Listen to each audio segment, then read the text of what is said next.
Le mythe du poète maudit. L'ouvrage de Verlaine.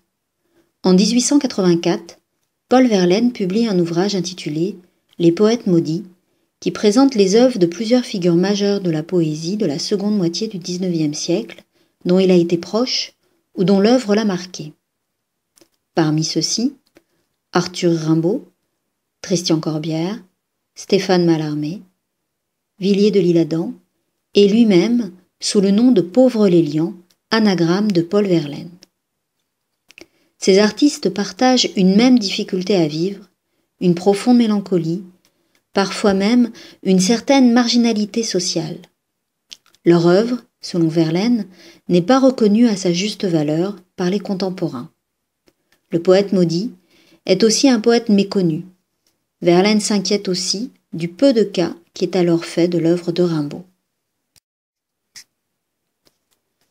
Si le terme de poète maudit est inventé par Verlaine, la notion est plus ancienne. Il s'agit en réalité d'une conception issue du romantisme. En effet, au début du XIXe siècle, le poète Alfred de Vigny décrit son personnage de Stélio, dans le roman du même nom, de la manière suivante. Du jour où il sut lire, il fut poète, et dès lors, il appartint à la race toujours maudite par les puissances de la terre. L'idée d'une malédiction de l'artiste est ainsi étroitement liée à la notion de mal du siècle, ce sentiment de mélancolie, de décalage avec la société et d'aspiration à quelque chose de plus grand, de plus beau, de plus fort. Baudelaire, le premier voyant. L'idée de la malédiction de l'artiste est présente également chez Baudelaire. De ses prédécesseurs romantiques, il a hérité le désespoir et le goût du malheur, mais également le rejet d'une société moderne, industrielle et violente, où règne le lait. Le spleen est alors ce sentiment intense d'angoisse face au monde, une mélancolie plus désespérée encore que le mal du siècle romantique.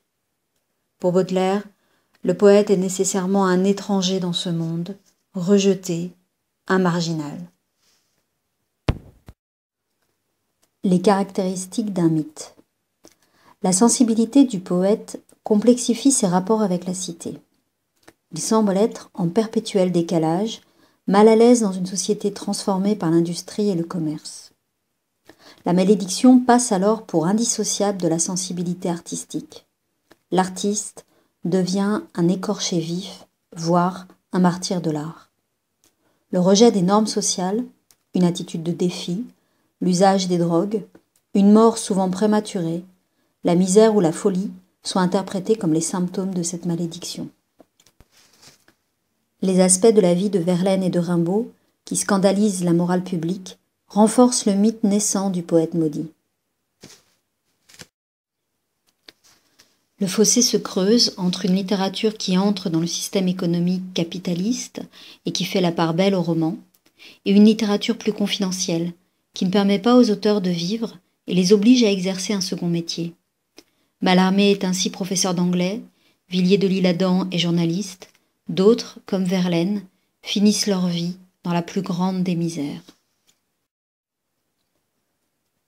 L'expression de poète maudit sera utilisée bien après l'ouvrage de Verlaine.